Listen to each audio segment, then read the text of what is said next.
For this project, we're creating a brochure, which is a presentation brochure for a food wine bar, and it's called B7 Pisces. I want a custom page size of 165mm by 280mm. And new to X6, we can now set the number of pages we require. So I want 4 pages. I'm sending this to professional print, so CMYK is correct, and a rendering resolution of 300 dpi also suits professional print. So let's click OK. I need to open a couple of dockers, so straight up to Tools and the Object Manager, and then Window, Dockers, and the Object Properties Manager. I'm going to select the Object Manager tab because I want you to see in the Object Manager we have 4 pages, 1 through 4, and we have a master page. Whenever we do work in the master page area, we always affect multiple pages in our document, and I'll show you. What I'm going to do right now is I'm going to create a new master layer across all pages. So I'll call this background, hit enter, and you'll see that now we have in brackets all pages, and that helps you to know it's going to affect all pages. So I'm going to select this, and I'm going to come across and select the rectangle tool. Click and drag, and then type in an absolute value, 165 tab 280, which of course is the perfect size of my page. To align to my page, one very easy way of doing this is, for example, the bottom left-hand corner of my rectangle is represented here by the object origin. So if I click the bottom left-hand corner, I can align that corner with the bottom corner of my page. You'll notice the 0 and the 0. So the 0 point is the bottom left corner of my page. So if I type in a value of 0, hit 0 and enter, and again the same here, enter 0, hit enter, and now my rectangle is perfectly aligned to the page. I'm going to come back over to the Object Properties Docker, and I'm going to give this a fill. So we'll select the fill option here, and I'm going to type in a value of 49, 97, 53, 57, and enter. You'll also notice up here on the document palette, as we're adding colors, those colors are being added to this palette so we have a quick reference to them as we move along. Now also I want no outline, so we click on none, no outline. Now when I click any page, the rectangle displays because the rectangle is sitting on a master layer that displays across all pages. So we can close this up and we can click on here lock, and that way I can't click on it and actually move it. It's locked now across all pages. Now we're going to go ahead and add another new master layer, but this time it's a new feature in X6 that gives us the ability to add master layers for odd pages and for even pages. Because I have an odd page selected, which would be 1 or 3 in this case, I can use this option. So click the new master layer for odd pages, and we're going to rename that to footer. And in brackets we'll see odd pages. When I select page 2, you can see it disappears. Page 3, it reappears. Effectively, anything we place on this layer will only appear on the odd pages of my document. So let's go ahead and do that. On page 1, let's make sure we select the footer layer, and I'm going to put a piece of text here that I've already placed on the clipboard, and I'll just stretch that out so that you can see it. It's B7 Pisces, taste the difference. Select, and from the Object Properties Docker, I want to make sure that it's Arial, which it is. We want to go with 12 point, a fill of white, and we want to make sure we're left aligned, which we are. We'll just manually place that in the center for now. Now watch this. When I click on page 2, it disappears. Page 3, it reappears, and that's because it's sitting on this layer for odd pages only. We can do the same thing for even pages. So let's click page 2, and that makes the even master layer available. So let's click, and we'll call this footer. Hit enter again, and you'll notice even pages is written by default at the end of this layer. So I'll come over and select the text tool, click and Control V because I've already copied to the clipboard what we require. Back over to the Object Properties Docker, I want to set this to 12 point and make sure it has a fill of white, and then I'm going to just align to the right hand side. I'm also going to make sure it has a line right selected as well. Now back to the Object Manager and watch what happens. When I select page 1, we see the first piece of text, the B7 Pisces, page 2, the flavors of the world, back to page 3, our original piece, and so on.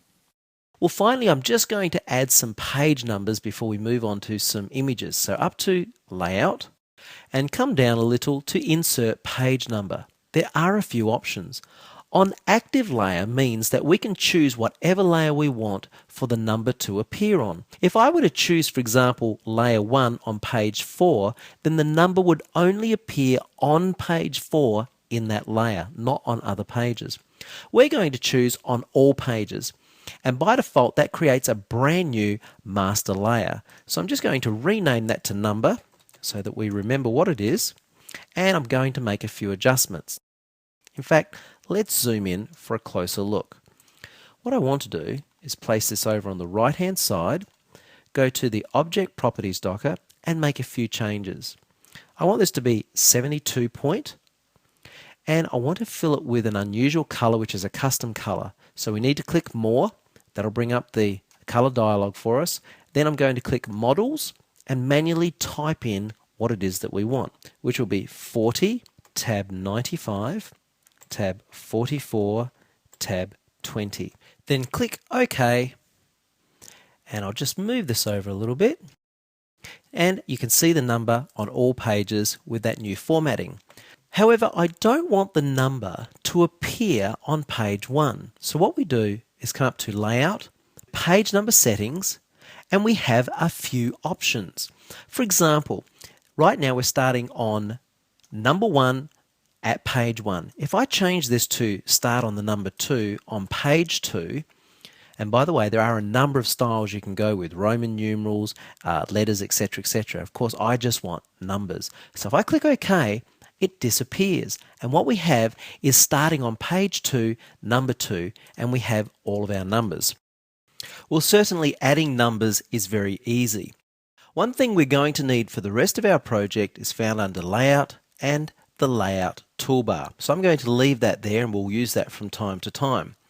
In the world of professional design, the way we often design is to add rectangles throughout our design. So with the rectangle tool selected, draw a rectangle, right click on the color cyan, P on the keyboard centers to the page. Finger on Control allows me to move that back up vertically without it going sideways, left or right. So that's my starting position. Control C, copy to the clipboard so I can paste this on other pages as we come to those pages. What I want to do now is I want to convert this to an empty power clip frame. So click and the X indicates it's now an empty power clip frame. I'm going to open Connect and then I'm going to show the tray, close down this portion of the Docker, and this is the tray that we created in our last video for this project, and I'm going to use this fish. So click and drag and drop. I'll tuck this out the way, and isn't that fantastic? Now that I've added an image, to edit I can simply double click and that takes me into edit mode and I can shift my fish around, do whatever it is I need to do. When I've finished, click stop editing. Now watch this. If I hold my finger on shift and resize from the center inward, of course the fish resizes as well. Control Z, undo. If I only want to resize my container, I can unlock the contents. Finger on shift and now the container resizes but the fish doesn't. And of course the container determines how much of that image we can actually see. The last thing I'm going to do is I'm actually going to use one of the fit to contents options, fit contents proportionally. And that places my image perfectly inside of my rectangle, and isn't that a great way to design? Well, let's move on to page 2. I'm here on page 2. I've already started to paste down. Control V, I'll paste down again, finger on Control and slide this down and align it there. Select the top one, and again we're going to convert that to a power clip frame, and I'll bring back out my tray, drag and drop, pop that in there, and then I'm simply going to fit contents proportionally. Now with this second rectangle here, I'm going to actually convert this one to a text frame. We're using rectangles to set up our layout, so being able to do this is very convenient. I don't know yet the text I want to use, so I'm going to right click on the frame and I'm going to come up to Insert Placeholder Text. The advantage in using the lorem ipsum text is that it's very much the same as English or Latin characters in its formatting and layout. This means that we can easily set up our design with some form of text to give us an idea of look and feel, number of characters, etc. Well, I'm going to select my text tool and double click in here, and I'm going to type in the word spicy. And I'm going to select my text, come over to the Object Properties Manager. I also want this to be 16 and bold. In fact, I want all of the text to be white. Select the frame, and again from the Property Manager, I'll choose white. Everything becomes white, and I'm going to go ahead now and add a couple of more words. I've added my 2 extra words, sweet and savoury, and I'm going now to remove the blue outline of my rectangle. So click the No Colour Well, select here, and right click the No Colour Well. You'll also notice this dotted red line around my text frame and this little arrow at the bottom here indicating I need to stretch the text frame down to expose all the text. Well, rather than do that, I could reduce the point size or simply take out some of the text. And in this case, because it's simply sample text, placeholder text, I'm just going to remove a couple of lines, and that looks great. Let's go on to page 3. I've just finished placing my rectangles here on page 3. This top rectangle, going to convert to an empty power clip frame, then click and drag the fish inside, double click to edit. I'm just going to scale up so that we're only seeing a part of the fish, gives a nice modern look, and click to stop editing, select the bottom frame, and this time convert to a text frame. Now what I'm going to do this time is I'm going to add placeholder text, but do this slightly differently. I'm going to open WordPad. Using WordPad or Notepad or something similar, you can type out your text, obviously in any language. When you're finished, simply click Save As and navigate to My Documents, Corel Content. You must save it as placeholder.rtf. Of course, I've already done that, so I'll click Save and click Yes. Pop that out the way, and now when I right click and choose Insert Placeholder Text, automatically our text is placed inside of the text frame. I'll just resize the text frame, and what I'm going to do is click the A to go to the Object Properties for Text, and then Right Align. Right click to remove the outline color of the rectangle, and doesn't that look fantastic? Well, on page 4 I've already commenced by placing my image inside of the power clip frame, and this time I'm going to just move the fish over to the right just for a nice modern look, and right click remove the outline. Now up to View, and I'm going to turn on Alignment Guides and come down to page 3. Z on my keyboard so we can zoom in a little tighter here. And now with the alignment guides turned on, I can easily align the edge of my text there, or my text block, to the back of the number 3. Over to page 2, and I can align the world to the bottom of the number 2, and I want to leave that aligned to center. So I'm going to click and drag, and when that center comes up, I now know I'm in the center. And on page 1, I've actually added some extra pieces just to show you this, how easy it is to quickly align something. So my piece of text is center. That's center on my line, and there's my center line just there, and also want to align the center and at the bottom of the number 1. How easy was that?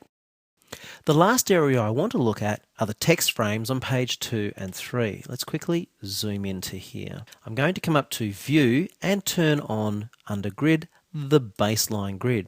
Effectively, the baseline grid gives us spacing between the lines and the ability to line up various pieces of text. Well, if you right click on the text, you can choose Align to Baseline Grid. Now, all of my text is aligned perfectly to this grid. If I go to page 3 and right click Align to Baseline Grid, I now know that my text is aligned across pages. Under View, turn off Baseline Grid, F4 zoom out, and now we're ready for our next video on topography.